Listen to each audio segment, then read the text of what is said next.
Nakakainis. Oh, sabi dito ni Africa, I think they are saying that on air even though they know it's not true to really cover up the worsening situation. Ganito kasi yung ginagawa nila, 'no? Merong problema, pero imbis na solusyonan nila yung problema, pinagtatakpan na lang nila.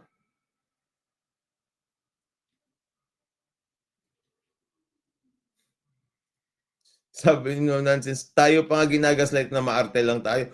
Exactly, nakita ko rin 'yan. 'Yan din yung propaganda ng iba.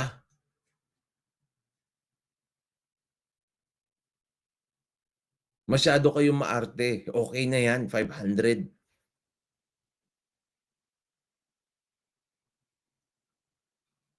Ito, oh. The saddest thing is the DTI, instead of using its power, authority, and position to know the problem and listen to the people, it is using its mandate to become a propaganda department for the government. Oh, speaking of propaganda, oh, ang number one, propagandista mga kabatas natin.